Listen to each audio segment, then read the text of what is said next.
Northamptonshire County Council has voted to go ahead with what's being described as radical cuts to jobs and services. The authority is trying to meet a £70 million shortfall. Children's services, road maintenance and waste management are among those areas affected. The council Conservative leader, Mark Golby, says no one is being put at risk by the plans as the council's statutory duties will be met. Bianca Todd is a youth and community worker in Northampton and was at today's meeting. Hello, Bianca. Hello. I heard it was quite fraught, that meeting. What was your reaction to the news that you heard? It was fraught. I mean, it started off with the fact that some of the county councillors couldn't even be bothered to attend the meeting. So but actually it's not going to start very well.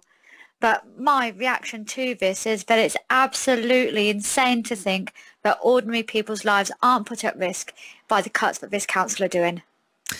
As you heard me say there, Mark Golby, the council's Conservative leader, has said absolutely, definitely no one will be put at risk. You disagree with that statement, do you? Yeah, not only do I disagree with it, I think it's blatant lies. I think this is a council who can't be trusted. I think it's a council who can't manage money.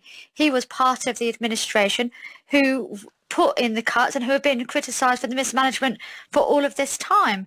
How can you say that services are going to be okay when we know already that staffing is going to be reduced? You can't. Yeah. It can't work. It doesn't add up. Now, I know the council leader, Matt Golby, has pointed out that 70% of the council spend is actually done through contracts with third-party suppliers. He said a lot of this saving is going to come from the fact those contracts can be renegotiated. How can they? Does he suddenly want people to have less wages? What does he want to happen? It's impossible. They were already doing it on a budget shoestring. And what's really shameful is that what they should have been doing is going back to government and asking for Northampton to be funded fairly. This is austerity. People will die because of his decisions. You really believe that? Absolutely. Absolutely. I was with someone this morning who was street homeless, and instead of him having a dementia assessment, he was sent to the local voluntary sector homeless centre. They can't deal with his dementia. But there's no one now for the cuts I've already started implicating. This isn't new. All that's happening is they've become more severe. There's nothing radical about these Tory policies. Radical suggests that something positive is going to happen. These are severe cuts right down to the bone.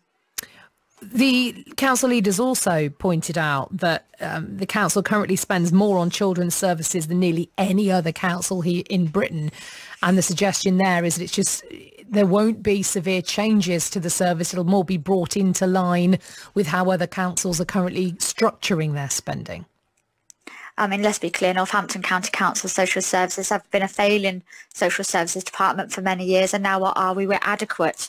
I mean, we should be embarrassed that we're an adequate service. I have no idea how the council think that they're going to make a difference in that case. However, what should have happened is they never should have outsourced it in the first place. So this is a waste of money. They don't have the resources to bring it back in hand, and local organisations don't have the resources to deal with the excess effects of poverty that they're causing on their communities. What have local MPs had to say, Bianca? Nothing. Absolutely nothing. We've got 7 Tory MPs and they're silent. Okay. The silence is shocking.